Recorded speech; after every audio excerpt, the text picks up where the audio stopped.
the sun descends towards the western horizon, painting the sky in hues of fire and gold, a daily spectacle of rebirth and closure over the land of Kemet. The air, once shimmering with the day's intense heat, begins to cool, carrying with it the fine, ancient dust of the desert and the fertile, damp scent of the Nile. This is the first breath of evening, a time of transition, much like the civilization that flourished along this life-giving river for thousands of years. To understand the secret knowledge of the Egyptian priests, we must first understand the world they sought to explain, to order, and to command. Their wisdom was not born in a vacuum, but was carved from the very stone of the landscape and written with the ink of the stars. Imagine the world as an Egyptian might have seen it in the time of the great pharaohs. At the heart of everything was the Nile, a ribbon of blue and green winding through a relentless desert of red and yellow. This was not merely a geographical feature. It was the central artery of existence, a divine gift. Each year, with a predictability that felt like a covenant with the gods, the river would swell, bursting its banks and depositing a layer of rich black silt upon the land. This annual miracle of inundation gave life to the crops, which in turn sustained the people, the government, the army, and the immense projects of the pharaohs. From this cyclical drama of drought and flood, death and rebirth, the Egyptian mind derived its most fundamental principle, the concept of Mat. Mat was more than a goddess depicted with a feather on her head. She was the embodiment of truth, justice, order, harmony, and cosmic balance. She was the fundamental law of the universe, the rising of the sun, the flooding of the Nile, the victory of the king over his enemies, and the righteous conduct of an individual law were expressions of Mat being upheld. Conversely, chaos, falsehood, injustice, and disorder were manifestations of Isfit, the enemy of Mat. The primary role of the pharaoh was to be the guardian of Mat on earth, and the priests were his most crucial instruments in this eternal struggle. Their knowledge was the tool with which they maintained the balance of the world. The entire Egyptian cosmos was structured around this principle. They saw their world as a flat plain, with the Nile mirroring a celestial river in the sky. Above was the vault of the heavens, which they perceived not as an empty space, but as the body of the goddess Nut, arched over her husband, the earth god Geb. Each evening, the sun god Ra was swallowed by Nut, journeying through her body, through the perilous hours of night, to be reborn from her womb each morning. This was not a mere story. It was a cosmological reality that required constant reinforcement through ritual and knowledge. If the rituals were not performed correctly, if the knowledge was lost, the sun might not rise, the Nile might not flood, and chaos would engulf the world. It is within this context that the priestly class emerged. They were not simply holy men who led prayers. They were the scholars, the scientists, the doctors, and the engineers of their time. They were the keepers of the divine language, the masters of the rituals that kept the universe in motion. Their domain was the temple, not merely a place of public worship, but a cosmic engine, a microcosm of the universe itself. The towering pylons at a temple's entrance represented the horizon where the sun rose and set. The hypostyle halls, with their forest of columns, symbolized the primeval marsh of creation. The dark inner sanctuaries, where the goddess statue resided, represented the first mound of land that emerged from the waters of chaos at the dawn of time. To step into a temple was to step out of the mundane world and into a structured, sacred space where the boundaries between the earthly and the divine became thin. The knowledge these priests possessed was comprehensive and compartmentalized. It was secret, not necessarily because it was deliberately hidden from all, though much of it was, but because it required a lifetime of dedicated study to comprehend. It was written in a complex script of hieroglyphs, which they called the words of the gods, a language that was itself considered a sacred, magical act. To write something was to give it existence. To speak a ritual incantation with the correct pronunciation and intention was to affect reality. Their knowledge encompassed astronomy, which they used to create a precise calendar and to time their rituals with the movements of the stars. It encompassed mathematics and geometry, essential for surveying the land after the annual flood and for designing the majestic pyramids and temples that would defy the centuries. It encompassed medicine, blending practical remedies with spells to ward off the demons of disease. This was the foundation, a a civilization utterly dependent on the cycles of nature, which interpreted those cycles as the actions of the gods, and which entrusted a class of learned men and women with the profound responsibility of maintaining the balance of it all through their secret potent knowledge. As the stars now begin to pierce the darkening velvet of the night sky, mirroring the very charts the priests would have studied, we prepare to step across the sacred threshold.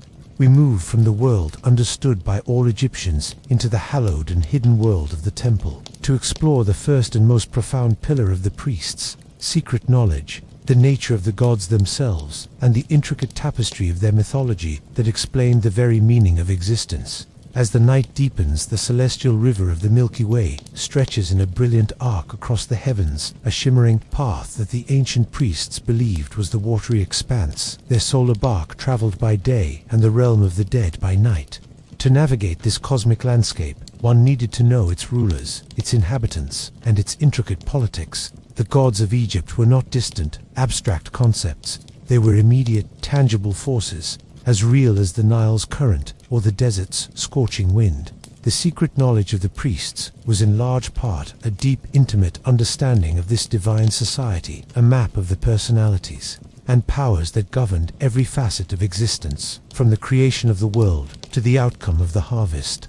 The foundation of this divine world was the Ennead, the great company of 9 gods, worshipped at Heliopolis, the city of the sun. Their story was the central myth of creation, the template for all that followed.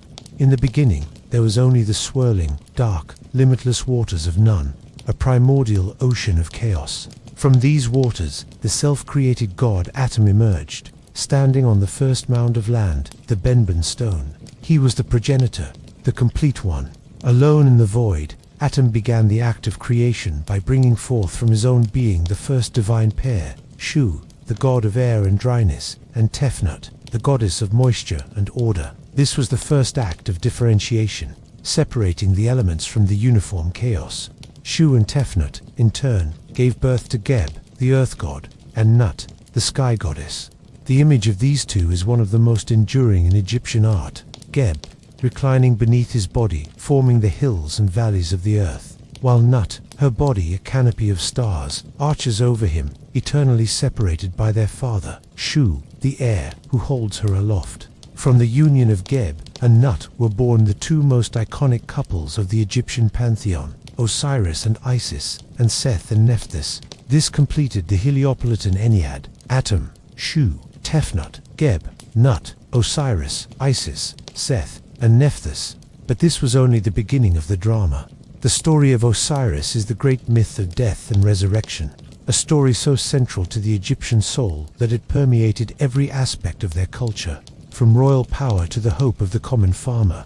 Osiris, the wise and good king, was murdered by his jealous brother, Seth, the god of chaos, violence, and the untamable desert. Seth tricked Osiris into a beautiful chest, sealed it shut, and cast it into the Nile. The chest floated far away, eventually coming to rest in a tamarisk tree in the far-off land of Byblis. The grieving Isis, embodying devoted love and powerful magic, searched the length and breadth of the world for her husband's body. She found it, brought it back to Egypt, and through her magic, conceived their son, Horus. But Seth, discovering the body, dismembered it, scattering the 14 pieces across the land.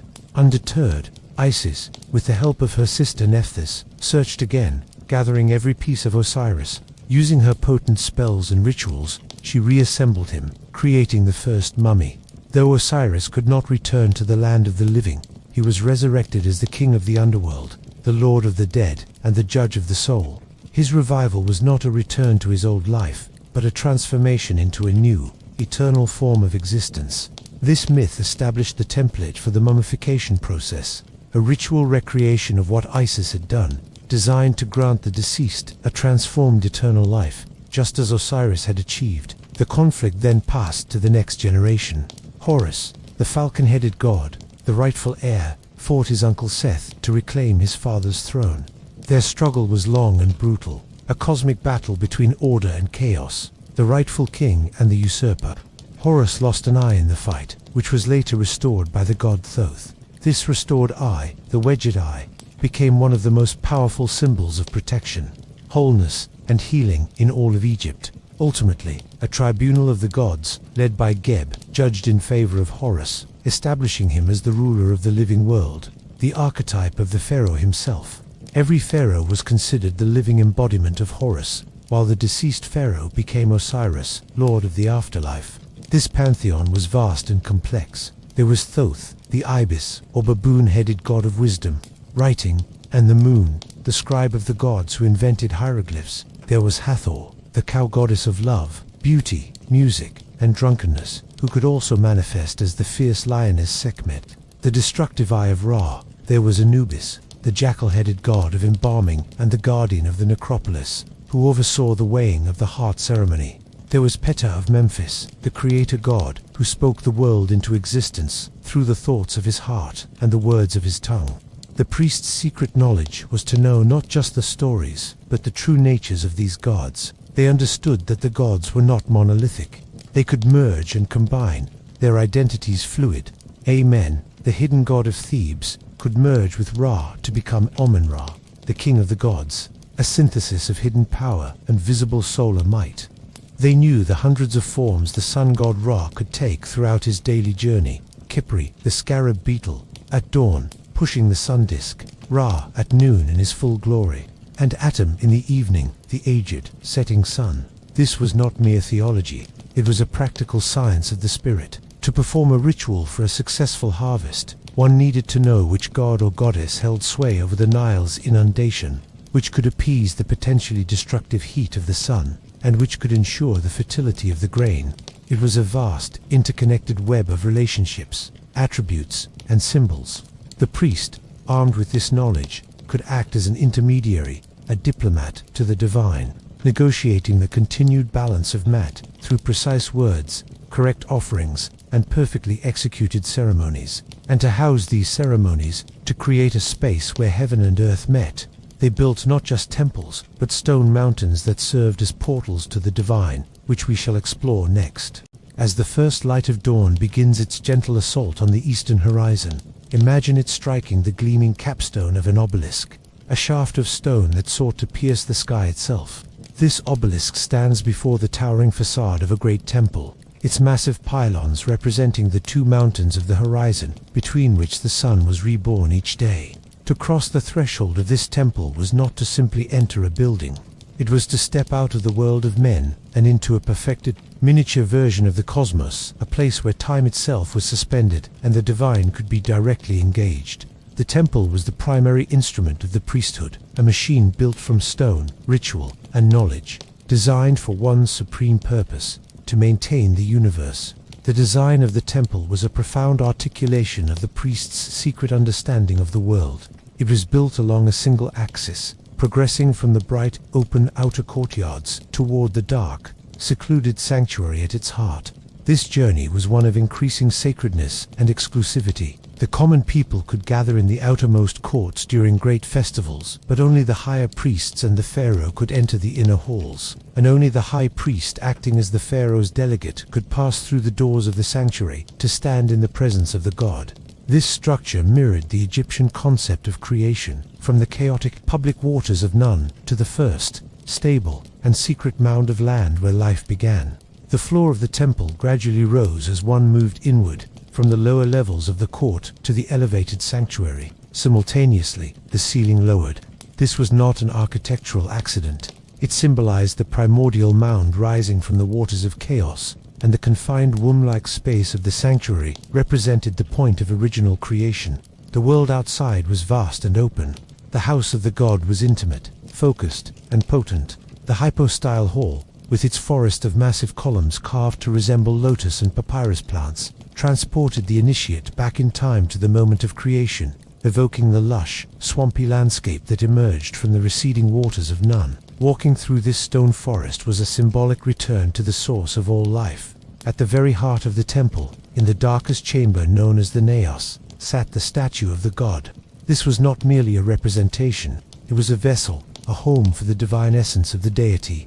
The statue was believed to be imbued with the god's spirit, a concentrated point of divine power in the mortal world. It was housed in a shrine, often within a miniature bark, a boat ready for the god's journey across the sky or through the underworld. The daily ritual performed by the high priest was the central act that kept the cosmos functioning. 3 times a day, at dawn, noon, and dusk, he would break the seal, enter the sanctuary, and perform a sacred liturgy. He would approach the shrine with reverence, prostrating himself before the hidden power within. He would then break the clay seal on the shrine's doors, open them, and behold, the god. The ritual that followed was one of intimate care. The priest would clothe the statue in fresh linens, anoint it with precious oils, and perfumes from Nubia and Punt, and present offerings of the finest food, drink, and incense. He would then recite hymns and spells, words of power that revitalized the god's spirit. This was not a prayer in the sense of a supplication. It was a necessary service, a duty. The god, nourished and revitalized by the ritual, was then able to continue its cosmic work, ensuring the sun would rise, the Nile would flood, and Mat would be upheld. The priest would then back away, sweeping his footprints from the pristine floor, seal the doors once more, and leave the god to its rest. In this daily, meticulously performed routine, the universe was sustained. But the temple was more than just the setting for this daily ritual. Its walls were not blank stone. They were a vast library of secret knowledge carved in relief. Every surface, every column, every corridor was covered in hieroglyphs and scenes depicting the pharaoh making offerings to the gods, performing rituals, and smiting Egypt's enemies. These were not mere decorations. They were eternal, magical performances. By the principle of Heka, or magic, the act of carving the image and inscribing the words caused them to be perpetually true and effective in the spiritual realm. The temple walls were a continuous, unceasing ritual, ensuring the gods were forever honored. The king was forever victorious, and chaos was forever kept at bay. The temple complex was also a center of immense economic and scholarly activity. It was a self-contained city, housing workshops, granaries, libraries, and schools for scribes and priests. The knowledge of astronomy was refined here, with priests observing the stars from temple rooftops to calibrate the calendar for festivals. The knowledge of medicine was practiced here, blending practical diagnosis with spells to cast out demons. The temple was the beating heart of Egyptian civilization, and the priests were its lifeblood, the technicians who operated the cosmic engine. And their most vital, most secret function was to use this knowledge to guide the most profound transition of all, the journey of the human soul after death, a journey for which they prepared with meticulous and elaborate care. As the sun completes its journey across the sky and begins its descent, casting long, attenuated shadows that seem to reach for the horizon, we are reminded of the most certain of all human journeys.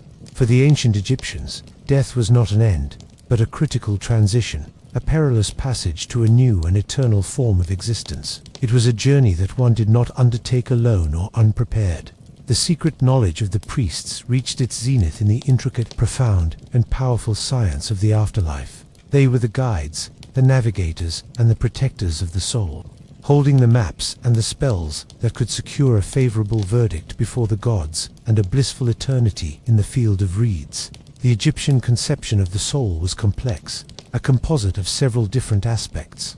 There was the Kot, the physical body, which was essential as an anchor for the spirit in the afterlife. Then there was the Ba, often depicted as a human-headed bird, which represented the personality, the individual character of a person, which could move freely between the tomb and the underworld. The Ka was the vital spark, the life force, a spiritual double that was born with a person and needed to be sustained after death through offerings of food and drink. The Osi was the transformed, effective spirit of the deceased, a shining, luminous being that could interact with the gods and the living. The ultimate goal of the funerary rites was to reunite the Ba and the Ka after death to form the Osi, the perfected and eternal self. This miraculous transformation, however, was fraught with danger. The path to the afterlife was a treacherous landscape filled with lakes of fire, gates guarded by demonic beings, and serpents of immense power. To navigate this, the soul required a guidebook.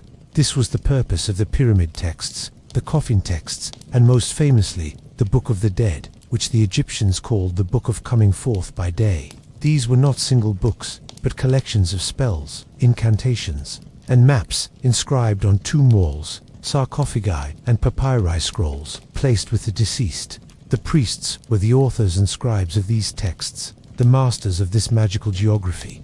They knew which spell to recite, to have a ferryman carry the soul across a celestial river, which name to proclaim to pacify a gatekeeper, and which formula to speak to transform the deceased into a heron, a snake, or even a god to escape various perils. The most critical moment in this journey was the weighing of the heart ceremony, the ultimate judgment. The priests, through their rituals and the spells they provided, prepared the soul for this pivotal test. In the Hall of Two Truths, presided over by Osiris, the deceased's heart, the seat of intelligence and morality, was placed on a scale balanced against the feather of Mat, the symbol of truth and cosmic order. The gods of the Ennead sat in judgment. The beast, Amit, the devourer of the dead, part lion, part hippopotamus, part crocodile, crouched nearby, waiting. If the heart was heavy with sin and outweighed the feather, it would be devoured by Amit, and the soul would cease to exist. But if the heart was as light as the feather, the deceased would be declared true of voice and granted eternal life in the field of reeds, a perfect, idealized mirror of Egypt itself. To ensure a positive outcome, the priests employed two primary strategies. The first was moral, encapsulated in the negative confession, a list of sins the deceased could proclaim they had not committed. I have not stolen. I have not lied. I have not caused anyone to weep. The second, and more crucial from the priestly perspective, was magical. Spell 125 of the Book of the Dead contained the words to be spoken to ensure the heart did not bear witness against its owner. Furthermore, they provided a heart scarab, an amulet carved from stone and placed over the heart, inscribed with a spell that commanded the heart, "Do not stand as a witness against me." This was the secret knowledge in its most potent form, the use of Heka to influence the very judgment of the gods, to ensure the soul's successful passage. But all of this spiritual preparation depended on the preservation of the physical anchor, the body. The practice of mummification was the priests' most famous and tangible application of their secret knowledge. It was a physical recreation of what the goddesses Isis and Nephthys had done for Osiris. This was not a simple drying of the corpse. It was a complex, ritualized process that took 70 days. The embalmers, who were a specialized class of priests, worked with ritual tools and recited specific incantations at every stage. They carefully removed the internal organs, preserving them in canopic jars under the protection of the four sons of Horus. The brain was extracted and discarded, deemed unimportant. The heart, however, was always left in place, for it was the center of being and intelligence, essential for the final judgment. The body was then packed with natron, a natural salt, which dehydrated the tissues and prevented decay. After 40 days, it was anointed with oils and resins, and meticulously wrapped in hundreds of yards of linen bandages, dozens of amulets, the Eye of Horus for protection, the Jed pillar for stability, the Tayot knot of Isis for life were placed within the wrappings at specific points, each one activated by a spoken spell. The final breathtaking act was the opening of the mouth ceremony. A priest, wearing a mask of Anubis, would touch the mouth, eyes, ears, and nose of the mummy with ritual instruments, restoring the senses to the deceased and allowing the ba to re-inhabit the body, to eat, drink, and breathe in the afterlife. Through this profound synthesis of practical skill, deep religious belief, and potent magic, the priests of Egypt built bridges of eternity for the soul, ensuring that the setting sun was never a final goodbye, but merely a transition into a brighter, enduring dawn. Beneath the relentless, life-giving sun, the priests of Egypt observed a world of intricate patterns. They saw the consistent rhythm of the seasons, the predictable rising of certain stars, the annual miracle of the Nile's flood, and the mathematical certainty in the lines they drew upon the earth. For them, there was no separation between the sacred and the scientific. Every branch of knowledge was a thread woven into the same divine tapestry, a means to better understand and serve the will of the gods. Their astronomy was timekeeping for the gods' festivals. Their mathematics was the sacred geometry for building the gods' houses. Their medicine was the expulsion of demonic forces from the body. This holistic wisdom, practiced within the temple precincts, formed the bedrock of their power and the true extent of their secret knowledge. The night sky was not a random scattering of lights, but a vast, divine clock and a map of the afterlife. The priests were meticulous astronomers, mapping the movements of the stars and planets with astonishing accuracy. Their primary goal was practical and sacred, to create a calendar that would ensure their rituals were performed at the most potent times. They developed a solar calendar of 365 days, recognizing that the year was not exactly a round number, a feat of observation that would later influence the world. But their most important timekeeping was stellar. They observed the heliacal rising of the star Sirius, which they called Soptbit, just before the dawn. After a period of invisibility, Sirius would reappear in the eastern sky. This event always coincided with the imminent flooding of the Nile. The connection was absolute. The star brought the flood, and the flood brought life. The new year began with this event, and the priests, by watching for Sirius, could predict the coming of the waters, a power that must have seemed truly divine to the common people. They also charted the Deccan stars, 36 groups of stars that rose consecutively on the horizon throughout the year, each marking a 10-day week. This allowed them to tell the time at night with precision. Their understanding of the cosmos was deeply interwoven with their mythology. They saw the circumpolar stars, which never set, as the imperishable ones, the souls of the blessed dead who had achieved eternal life. The Milky Way was the celestial Nile, the path the sun god Ra traveled by day and the dead pharaohs by night. To know the sky was to know the mind of the gods, to navigate the afterlife, and to maintain the temporal order of the world. On the earth, this celestial knowledge was translated into breathtaking reality through mathematics and engineering. The pyramids of Giza, the grand temples of Karnak and Luxor, the colossal statues carved from single blocks of stone, these were not brute force achievements. They were the products of a sophisticated understanding of mathematics, a system based on a decimal structure. The priests and scribes used these calculations for practical purposes, like surveying fields after the annual flood, a task crucial for re-establishing property boundaries and calculating taxes. But their most sacred application was in architecture. They used sacred geometry, based on ratios and proportions found in nature, to design their temples and tombs. The precise orientation of the pyramids to the cardinal directions, with a margin of error of a fraction of a degree, speaks to an profound knowledge of astronomy and measurement. They used simple but effective tools like the sighting rod and the merket, a forked instrument used for aligning structures with the stars. Building a temple was an act of cosmic creation, and the mathematical precision ensured it was a true and stable model of the universe, a fitting home for a god. This fusion of the practical and the spiritual was equally evident in their approach to medicine. The Egyptian priest-physician was a master of both the tangible and the invisible worlds of disease. They left behind detailed medical papyri, such as the Ebers Papyrus and the Edwin Smith Papyrus, which show a remarkably empirical approach. They diagnosed illnesses based on symptoms, prescribed treatments using a vast pharmacopoeia of herbs, minerals, and animal products, and performed surgical procedures. They understood the function of the heart as the center of a system of vessels carrying air, blood, and water throughout the body. Yet, they also believed that many ailments, especially those with less obvious causes like fevers or sudden pains, were the work of hostile spirits or the wrath of a god.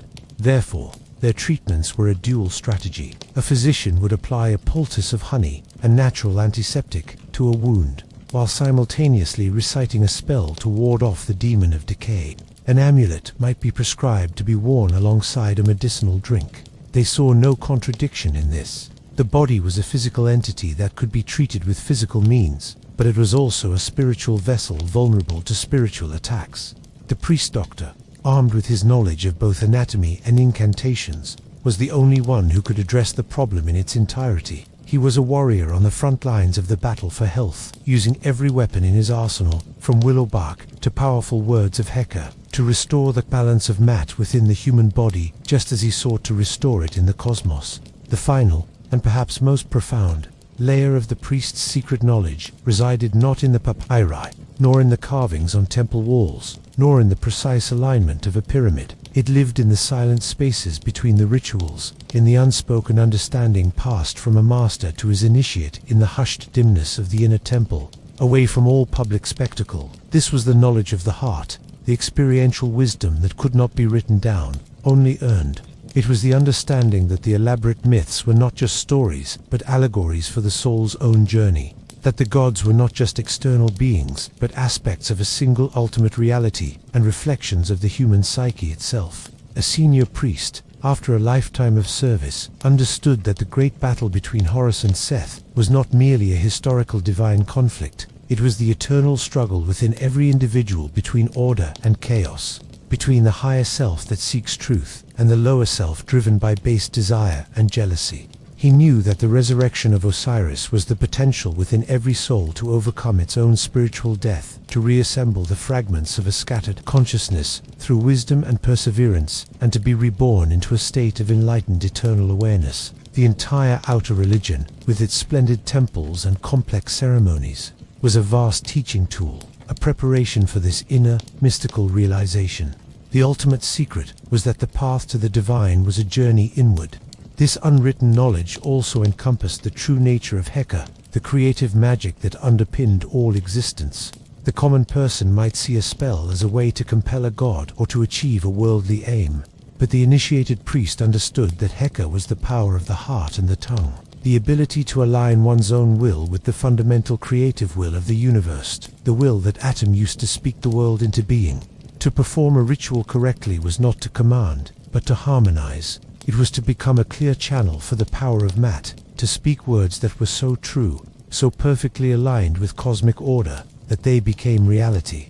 This required a purity of intention and a stillness of mind that took decades to cultivate. It was a state of being, not merely a set of actions. The slow decline of this profound wisdom began with the fading of Egypt's political sovereignty. As foreign powers, the Libyans, the Nubians, the Assyrians, and finally the Persians and the Greeks took control of the Nile Valley, the royal patronage that sustained the great temples waned. The pharaoh, the living embodiment of Horus and the linchpin of the entire cosmic system, was replaced by a foreign ruler who did not understand or fully participate in the sacred rituals. The temples became increasingly isolated, their wealth and influence diminished, while the priests continued their duties. The unifying cultural force that had sustained their knowledge for millennia was fracturing. The arrival of Alexander the Great and the establishment of the Ptolemaic dynasty marked a final, fascinating synthesis. Greek philosophers like Pythagoras and Plato were said to have been influenced by Egyptian wisdom. In Alexandria, a new, hybrid knowledge emerged, but the old religion was being diluted, reinterpreted through a foreign lens. The final blow came with the rise of the Roman Empire and the eventual spread of Christianity. The new faith saw the old gods as demons and the ancient wisdom as pagan superstition. The last known hieroglyphic inscription was carved at the Temple of Philae in the 4th century AD. The knowledge of how to read the words of the gods faded into silence, and the temples were closed or converted into churches. The cosmic engine, which had run for 3,000 years, finally ground to a halt. For centuries, the secret knowledge of the Egyptian priests lay buried under the desert sands, in the deep foundations of modern towns, and in the unreadable, enigmatic scripts that adorned the crumbling monuments. It was seen as a world of childish superstition, of animal-headed gods, and a morbid obsession with death. It was not until Napoleon's expedition to Egypt at the dawn of the 19th century, and the subsequent decipherment of the Rosetta Stone by Jean-François Champollion, that the voices of the priests began to speak again. The hieroglyphs, once the sacred words of the gods, were forced to give up their secrets to a modern, empirical world. Today, we piece together their knowledge from the fragments they left behind. We admire their architectural genius, study their medical texts, and marvel at their astronomical precision. We have decoded their language, but we are still learning to understand their mind. The true legacy of the Egyptian priests is not just in the gold of Tutankhamun or the grandeur of the pyramids. It is the timeless human quest to find order in chaos, meaning in existence, and eternity in the face of mortality. They looked at the vast, indifferent universe and saw a cosmos filled with purpose and intelligence. They built a civilization that was, for all its flaws, a monumental 3,000-year-long prayer to that cosmic order, a prayer articulated in stone, in star charts, and in the meticulous, sacred science of the soul.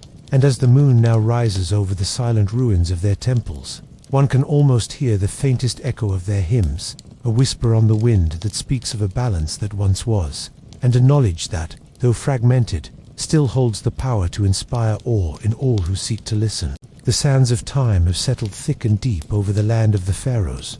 The great temples of Karnak and Luxor now stand as open-air museums, their towering columns home not to chanting priests, but to the nesting birds and the shuffling feet of tourists. The pyramids, stripped of their gleaming white casing stones, are silent, geometric mountains against the sky, their inner chambers empty of everything but echo and speculation.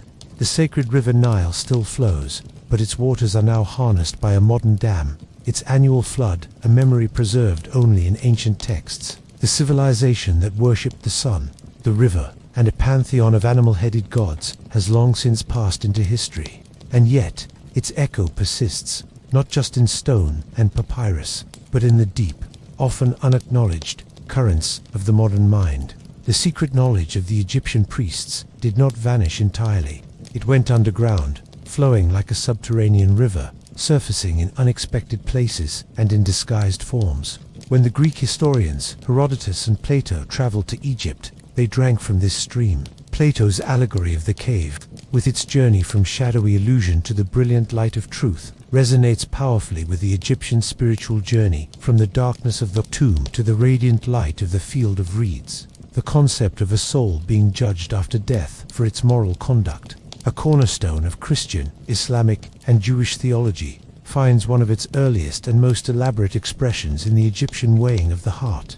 The very idea of a dying and resurrecting God, which would later become central to many mystery religions, is prefigured in the myth of Osiris. The foundation stones of Western esoteric tradition, alchemy, Hermeticism, and astrology all claim a lineage back to the wisdom of ancient Egypt, to the legendary figure of Thoth, whom the Greeks called Hermes Trismegistus. In our modern world, we have replaced the explanations of the priests with those of the scientist.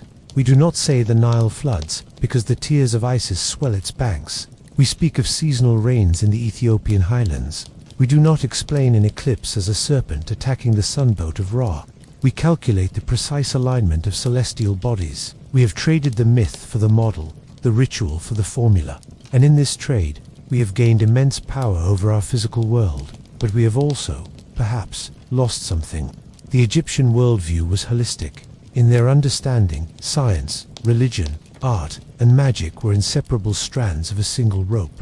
There was no conflict between observing a star and believing it was a goddess. The observation revealed the goddess's nature. There was no division between treating a wound with medicine and a spell. Both were necessary to address the physical and spiritual causes of the ailment. Our world is one of fragmentation. Knowledge is divided into ever more specialized disciplines, and the language of science often struggles to speak to the human need for meaning, for purpose, for a connection to something larger than ourselves.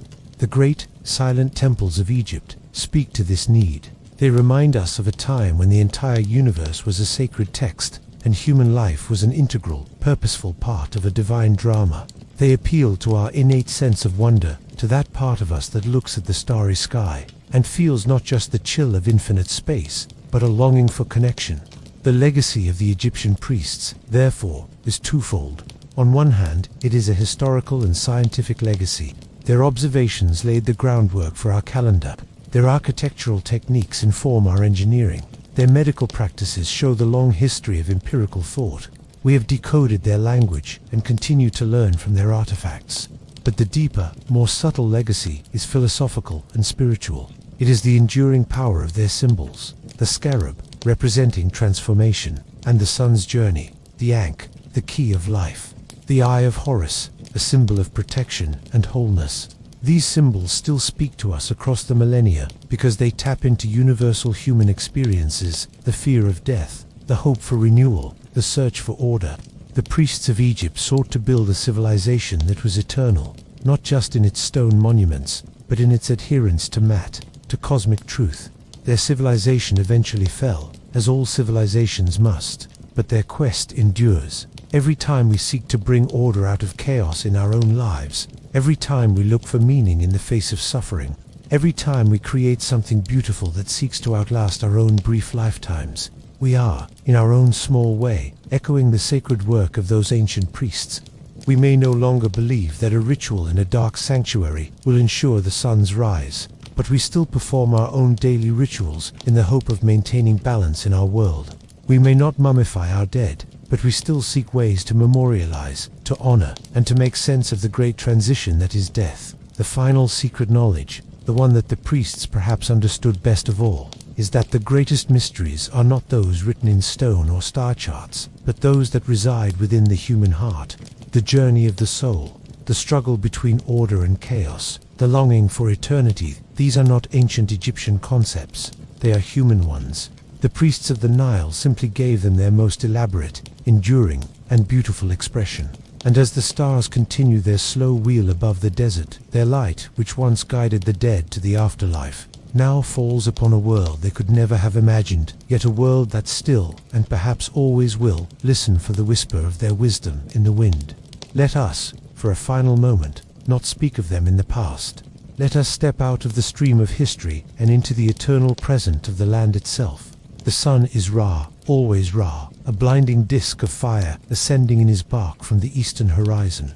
His light is tangible, a weight of gold upon the skin, warming the stones of the pylons at Karnak, which are not ruins, but simply the house of the god, eternal and waiting. The air is Shu, the god of atmosphere, holding aloft the body of the goddess Nut. The sky, who is both the day's blue expanse and the night's star-studded belly. Below, the earth is Geb, solid and enduring, and through his realm flows the Hopi, the Nile, not a river of water, but the fluid of life itself, a shimmering brown-green serpent of potency. The knowledge of the priests is not a secret buried in sand. It is the rhythm of this place. It is the farmer who knows, by the ache in his bones and the position of Sopdat in the pre-dawn sky, that the flood will come. It is the scent of lotus and papyrus rising from the riverbanks, the same scent that filled the nostrils of the priests as they processed through the hypostyle hall. It is the geometry of a field being resurveyed after the waters recede, a practical act that is also a reenactment of the first ordering of the world from the chaos of none. The knowledge lives in the skill of the craftsman who carves a scarab amulet, his hand guided by a tradition that stretches back 100 generations. It is in the mother who sings a lullaby that contains, in its cadence, the echo of a hymn to Hath. The modern world, with its roaring machines and electric lights, sits upon this ancient reality like a thin veneer. A child in Cairo today breathes the same air that filled the lungs of a priest of Patar. The fundamental human experiences birth, love, hunger, fear, death remain unchanged. The priests did not seek to escape these experiences. They sought to sanctify them, to weave them into the great cosmic story. A meal was not just sustenance, it was an offering to the Ka within. Sleep was not just rest, it was a small, nightly rehearsal for the journey through the deep. Death was not an end, it was the ultimate initiation. This is their final and greatest lesson. They looked at the world and did not see a collection of random, meaningless events. They saw a narrative, a divine and purposeful drama in which every human being played a vital role. Their secret knowledge was the script for this drama. It told them when to speak, how to act, and what to believe.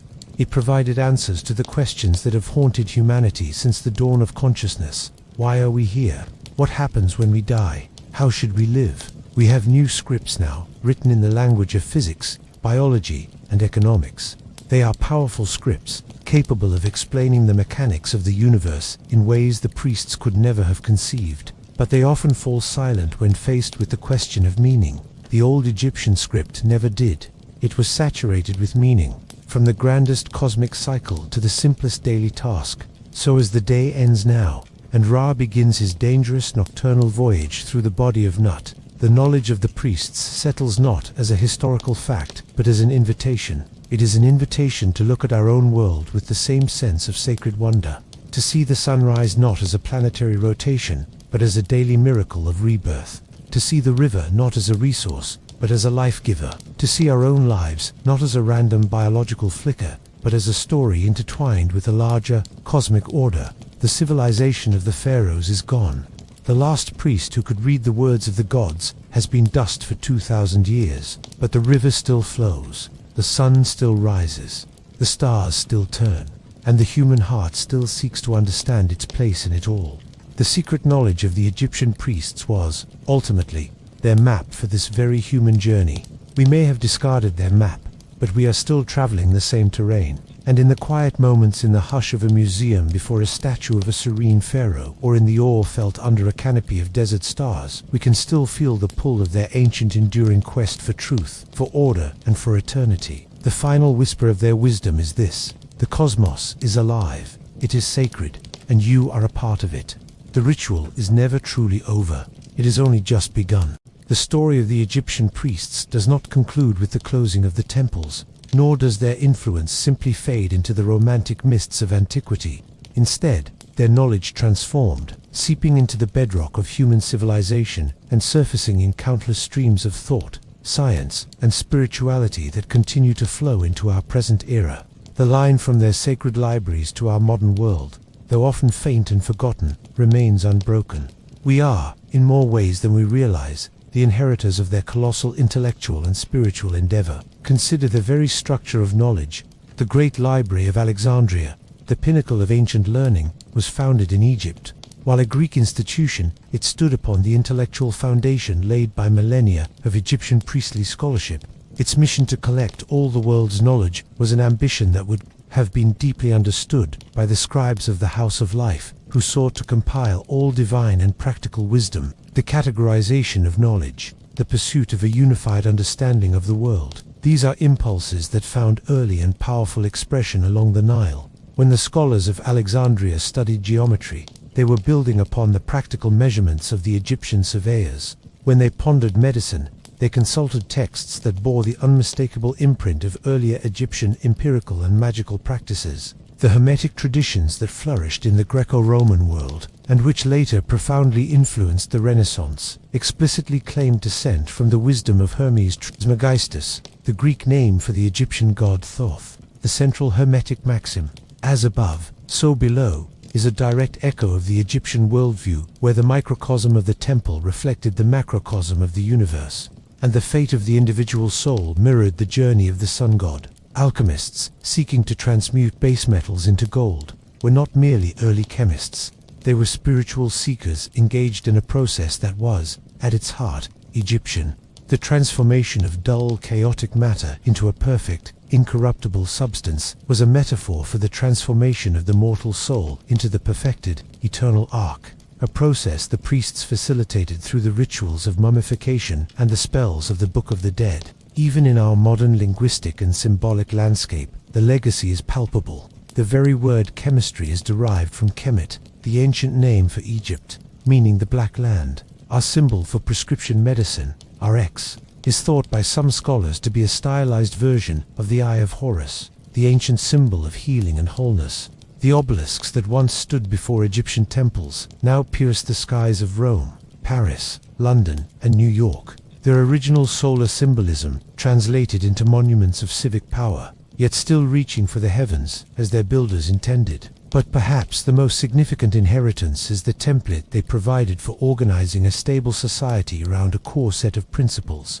The concept of a divinely sanctioned order, Mat, finds its parallel in the concept of natural law that underpins much of Western legal and philosophical thought. The idea that a ruler has a responsibility to uphold justice and balance, and that their power is legitimized by their service to a higher order, is a political idea that the Egyptians practiced for 3,000 years before it was articulated by philosophers in Greece or theologians in Europe. We no longer explain the world through the stories of Osiris and Ra. Our incantations are now scientific formulae, our rituals are technological protocols, our temples are data centers.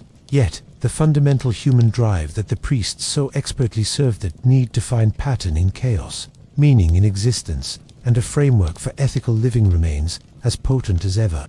We are still trying to build our own versions of Mat, to create societies that are just and orderly. We are still navigating our own duat, the confusing and often dark landscapes of our inner lives, seeking our own spells of protection and our own maps to a state of peace. We are still, in essence, performing the same great work, the maintenance of our personal and collective cosmos against the ever-present threat of chaos. The priests of Egypt may have vanished, but the questions they sought to answer are perennial. In listening to their story, we are not merely learning about a dead culture. We are engaging in a conversation with one of the most profound and enduring chapters of the human spirit. Their voice, carried on the dry desert wind and written in stone that has outlasted empires, continues to ask us what we believe, what we value, and how we, in our own time, will contribute to the eternal, ongoing struggle to bring light from darkness and order from the formless void. The ritual never ended, the sunboat still sails, and we are all, now, the priests of our own modern, bewildering, and beautiful world. And so we arrive at the end of our journey, not at a conclusion, but at a quiet threshold. We have walked through the sun-baked courtyards of the temples, traced the sacred hieroglyphs with our eyes, and stood in the hushed darkness of the inner sanctuaries. We have followed the stars with the astronomer priests, mixed potions with the physician priests, and prepared the dead with the embalmer priests. We have witnessed the grand, cosmic drama of Osiris, Isis, and Horus, and understood its intimate, personal meaning for every soul that lived and died along the Nile. The vast and intricate tapestry of their secret knowledge has been laid out before us, a testament to a civilization that dedicated its immense creative power to one purpose, the maintenance of a sacred order. Now, a profound silence descends. The last hymn to Amun-Ra has been sung within the stone walls of Karnak. The final offering of linen and beer has been placed before the statue of a god. The sacred texts are complete. No new spells are being added to the Book of the Dead. The knowledge of how to read the words of the gods, a knowledge guarded and perfected for millennia, has slipped from the world. The temples are empty of all but ghosts and echoes. The great cosmic engine, which ran on faith, ritual, and an unbroken lineage of learned men and women, has finally stilled. The sands of the desert, patient and inexorable, continue their slow drift, settling over the Sphinx's pores and piling against the massive gates of the Ramesseum. This is the silence of history, the inevitable end of all things. Yet, within this deep and final silence, there remains a whisper. It is not a whisper heard with the ears, but felt with the spirit. It is the whisper of a question that the Egyptians asked with their entire civilization, a question that we have inherited. In a universe that can appear vast, cold, and indifferent, is there meaning? Is there a pattern, a harmony, a fundamental truth in it that we can align ourselves with? The Egyptians answered with a resounding, unwavering yes. They built their answer in stone that defied time, and they wrote it in a language meant for eternity. Their legacy, therefore, is not a set of answers for us to adopt, but a challenge to our way of seeing. They challenged us to find the sacred in the mundane, to see the cosmic story reflected in our own personal struggles and triumphs. They invite us to consider that our drive for justice, our longing for order in our lives and societies, our awe before the beauty of a sunrise or the vastness of the starry night, are not trivial feelings. They are the very impulses that once built pyramids and sustained a civilization for 3,000 years. They are the modern echoes of the ancient pursuit of Mat. As you carry this story with you, let the silence of the empty temples and the whisper of their eternal questions linger. The next time you feel the warmth of the sun on your skin, remember Ra in his bark, making his daily journey against the serpent of chaos. The next time you see a river, remember Hopi, the life-giving force, and the delicate balance that sustains all life. The next time you face a moment of disorder or despair in your own life, remember the unshakable belief that chaos can be overcome, that what is scattered can be made whole, that what has fallen can be raised again. This was the secret knowledge, not of how to control the gods, but of how to live with purpose, courage, and hope in a mysterious and wondrous universe. The story of the Egyptian priests is over, but your story, set in a world they could never have imagined, continues. And the principles they championed, truth, order, balance, and the enduring power of the human spirit to seek transformation and eternal meaning, are as relevant now as they were when the first pyramid cast its long shadow across the sands of the desert. The final secret is that their knowledge was never meant to be locked away in dusty tombs. It was always meant to be a light for the living, a guide for the journey. And in that sense, it is still here, waiting for anyone who pauses, listens, and dares to believe in the whisper. The voice of ancient Egypt did not fall silent with the last priest. It merely changed its language. It now speaks through the very stones that remain, through the artifacts carefully preserved in museum cases, and through the relentless, patient work of the archaeologists and scholars who have dedicated their lives to listening. The secret knowledge, once transmitted through initiation and ritual, is now slowly, painstakingly being recovered by the trowel, the brush, and the spectral analysis of modern technology. The conversation between our world and theirs continues, not in the language of Heka, but in the language of science, history, and a persistent, haunting curiosity. Walk through the Egyptian wing of any great museum in the world. Here, in the cool, climate-controlled air, the legacy is tangible. A simple cosmetic jar, carved from alabaster, sits under a glass dome. It is not merely an antique. It is a vessel that once held scented unguents, oils that anointed the skin of a noblewoman 3,000 years ago, connecting her to the divine through the sense of smell, in rituals prescribed by the priests. A child's toy, a wooden cat with articulated jaws, is not just a charming artifact. It is an echo of childhood in a world where the cat was the sacred embodiment of the goddess Bastet, a protector and a bringer of joy.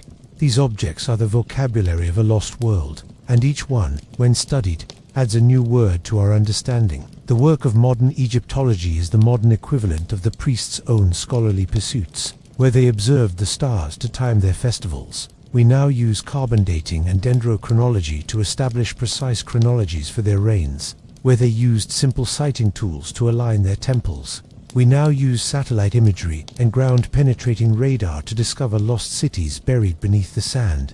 The CT scanner has become our modern version of the opening of the mouth ceremony, allowing us to peer non-invasively into the wrapped bodies of the mummies, learning about their health, their diet, and the diseases they suffered without disturbing a single bandage. We are, in a sense, performing a new kind of ritual of inquiry, to resurrect their world in stunning detail. And the stones themselves still speak volumes. The Temple of Edfu, nearly perfectly preserved, is a stone book of mythology and ritual. Its walls provide a complete guide to a sacred landscape, a map of a divine world. The Valley of the Kings, for all that it was looted in antiquity, continues to yield secrets. Each new discovery, whether a humble worker's tomb or a cache of royal pottery, refines our picture, moving us beyond the lives of kings and into the lives of the people who built this civilization. We now know about the strikes of the tomb workers at Deir el Medina, about their medical treatments and their legal disputes. The priest's world is becoming populated, not just with gods and pharaohs, but with real, complex individuals. This living legacy also thrives in the land of Egypt itself. The modern Egyptian people are the descendants of this ancient civilization, and though their language and religion have transformed, the connection to the land, to the Nile, remains an unbroken thread. The annual celebration of Sham el-Nessim, which marks the beginning of spring, is a festival that dates back to pharaonic times, a direct, living link to the ancient celebration of the harvest and the renewal of life. The resilience, the humor, and the profound connection to the river that characterizes modern Egyptian culture is a legacy as real as any pyramid. The secret knowledge of the priests is no longer a sealed mystery. It is an open field of study, a global conversation. It invites us all to become students, to learn to read the messages they left behind in every carved hieroglyph, in every fragment of pottery, in the very DNA of the mummies we study. The quest to understand ancient Egypt is one of humanity's great ongoing projects. It is a dialogue across time, a bridge built from our curiosity to their ingenuity. We ask the questions, and the stones, the papyri, and the artifacts slowly, patiently, yield their answers. The priests may be gone, but their story is still being told, and we have the privilege of helping to write its newest chapters. The final part of their knowledge is this, that a civilization truly never dies as long as there are those who remember, who study, and who listen for its voice in the quiet places of the world.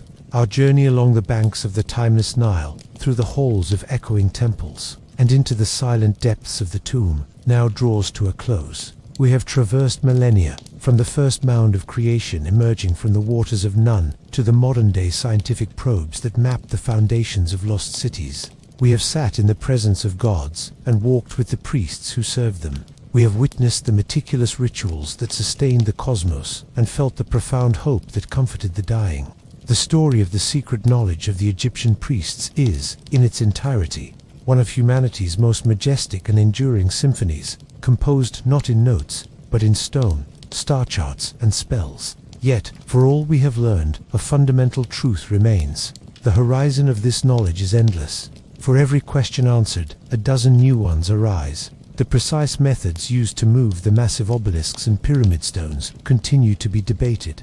The full meaning of certain complex religious texts still eludes our complete understanding.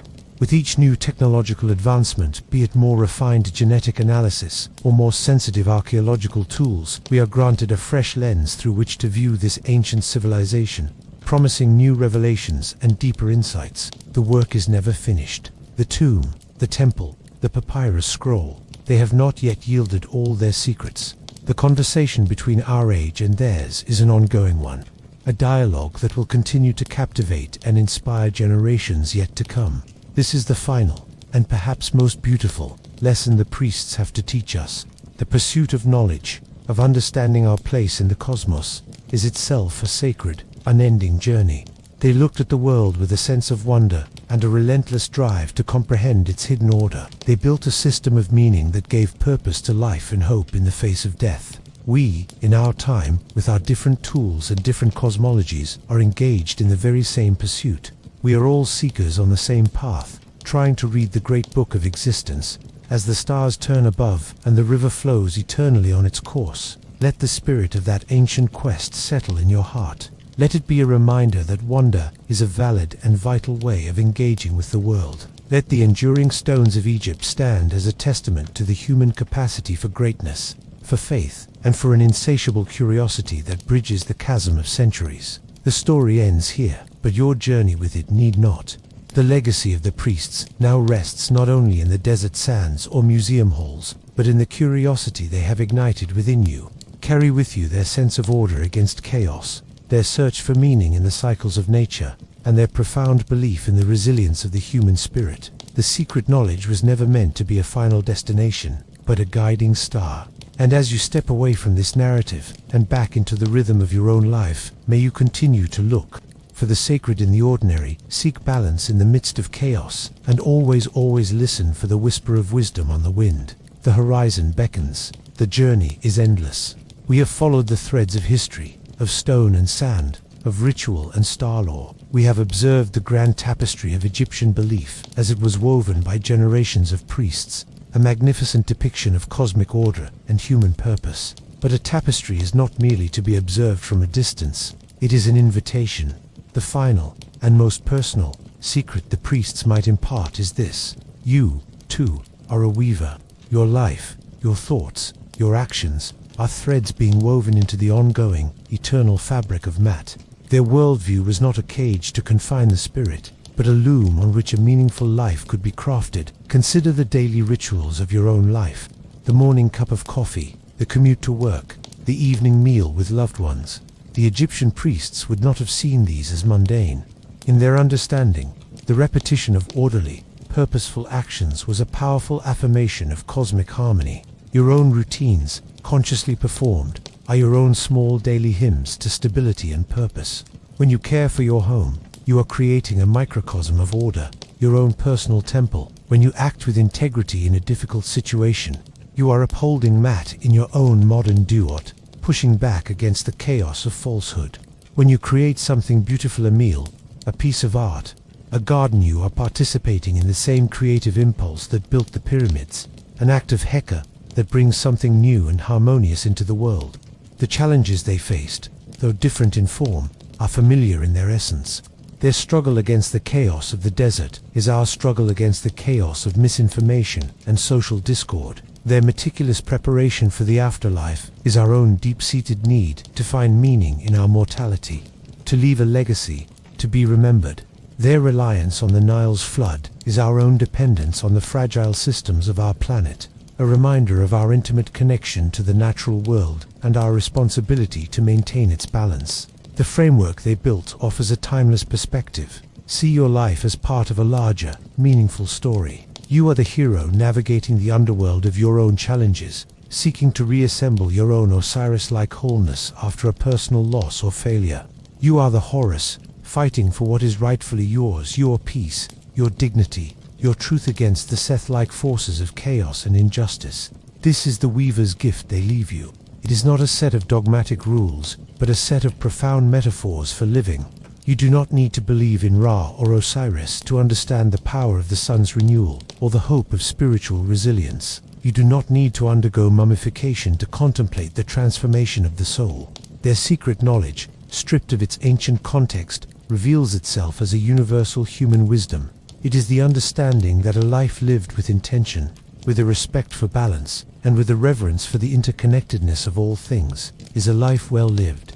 So as our long journey through the corridors of time concludes, the final image is not of a distant, dead past, but of the present moment, illuminated by this ancient light. The priests of Egypt have passed their torch. It now flickers in the collective consciousness of humanity, and in your own individual awareness. Carry its flame gently. Weave your thread with care. Add your own unique pattern to the great, unfolding tapestry of existence. For in the quiet, steadfast work of creating order, beauty, and meaning in your own corner of the world, you are not just learning about the Egyptian priests, you are, in the most profound sense, continuing their work. The ritual is complete, the teaching is given. Now, the weaving is yours. And so, we arrive at the edge of words. We have spoken of gods and kings, of spells and stars, of life and the great journey beyond. We have followed the path of the priest from the sun-drenched courtyard to the heart of the inner darkness, and back again into the light of understanding. We have stretched our minds across centuries, seeking to grasp the shape of a wisdom that saw the divine in the flow of a river, and heard the voice of eternity in the wind that sighs through the papyrus reeds. Now, the narrative must fall away, like a final, fading chant in a vast, empty temple. What remains is not a summary, but a feeling, not a conclusion, but a space for reflection. Imagine yourself standing now at dawn on the west bank of the Nile. The cool night air still clings to the sand, but the eastern sky is ablaze, promising the return of Ra's fiery disk. Before you, the colossal seated statues of Memnon keep their silent, eternal watch. They have seen empires rise and fall, heard languages born and die, witnessed the end of the very world they were built to glorify. Their faces are worn smooth by wind and time, their features blurred into an expression of profound, inscrutable peace. They do not speak, they do not need to. Their presence is the last hieroglyph, a symbol carved not on papyrus or stone, but on the soul of the landscape itself. It is a glyph that means endurance.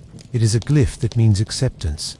It is a glyph that means that all things, even the greatest of civilizations, pass into memory, yet something of their essence remains, imprinted upon the world.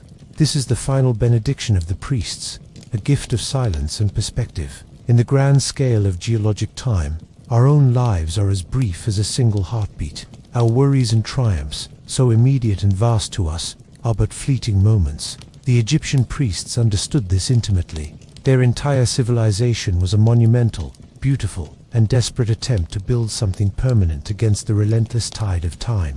They sought to carve order into chaos, to paint eternity onto the temporary canvas of human existence. And in the end, the sands, slowly, gently, reclaimed it all. But this is not a lesson in futility. It is a lesson in profound value. The beauty is not diminished because it did not last forever. It is magnified by the effort and faith it embodied. The love of a mother for a child, the courage of a seeker after truth, the skill of an artist's hand. These things are no less meaningful for being transient. They are the moments of perfect matte in a flowing universe. The legacy of the priests teaches us to build our pyramids, not necessarily of stone, but of love, of kindness, of created beauty and known truth, to perform our rituals of care and integrity, not to ensure the sun will rise, but because the act itself brings order and grace into our world, to inscribe our own hieroglyphs of meaning upon the lives we touch. As the first direct ray of the sun finally clears the horizon, striking the stone faces of the colossi and flooding the valley with golden light, let the silence be your teacher. In this quiet, under this ancient renewing sun, the secret knowledge reveals its simplest, purest form. It is the understanding that to be alive, to be conscious of this magnificent, mysterious world, and to contribute to it in your own small way, with purpose and with heart, is to participate in the divine. The journey is over. The story is told. Now, simply be, here, in the light, a living part of the eternal, unfolding mystery. The last word is not a word at all. It is the light. It is the warmth. It is the peace. Rest now. The great river of our narrative has now flowed into the wide, calm delta of its conclusion. We have journeyed from the source, the primordial waters of Nun, through the rushing currents of myth and history, past the fertile banks of ritual and knowledge. And now we approach the quiet merging with the vast sea of time. All that remains is to feel the current, to understand its nature, and to recognize that while this particular story finds its rest here, the river itself flows on, eternal and unending.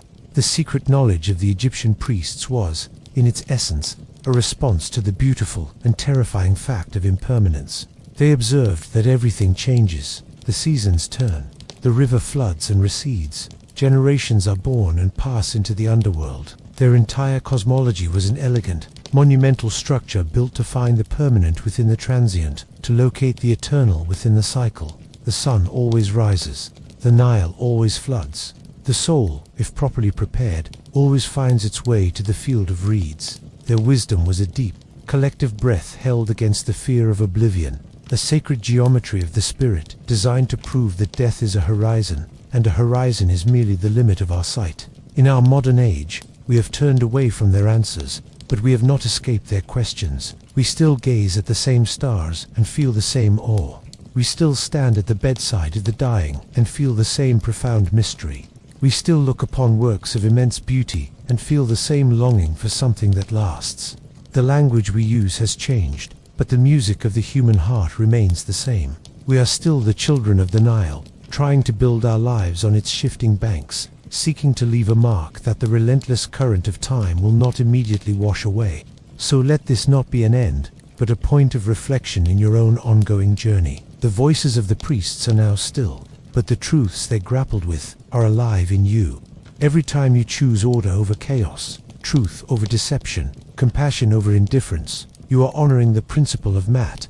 Every time you find the courage to rebuild after a personal defeat, you are reenacting the resurrection of Osiris. Every time you use your knowledge to heal, to build, or to create, you are wielding the Heka of the modern world. You are the living continuation of their quest.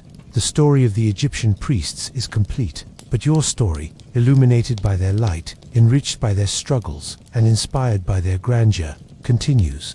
Carry the silence of the desert within you. Carry the steadfastness of the pyramids. Carry the nurturing flow of the river.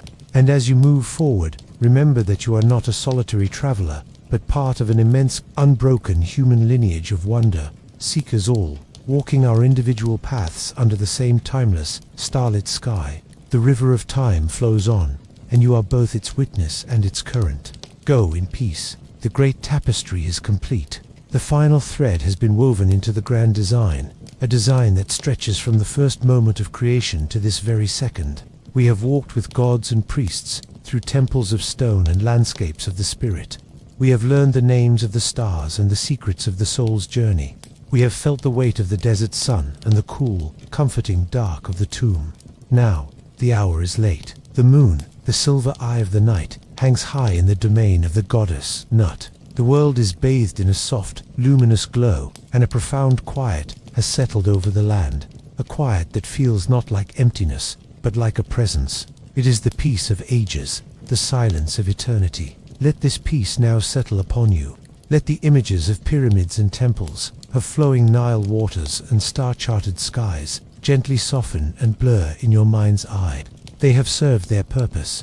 They have shown you a world of order, meaning, and sacred wonder. Now, release them. Let them drift away like leaves on a slow-moving current. There is no more to learn in this moment, no more history to unravel, no more secrets to decipher. The knowledge has been shared, the story has been told. Feel the weight of your body resting, supported and safe. With each slow, gentle breath you take, imagine yourself breathing in this ancient, starlit silence, and with each soft exhalation, release any remaining thoughts, any lingering questions. Let them go. You are not a student now, nor a scholar.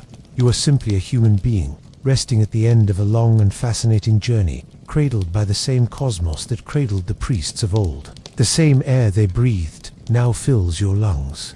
The same cosmic laws that governed their lives now govern yours. You are connected to them across the vast expanse of time in this shared, miraculous experience of existence. There is no need to hold on to the details.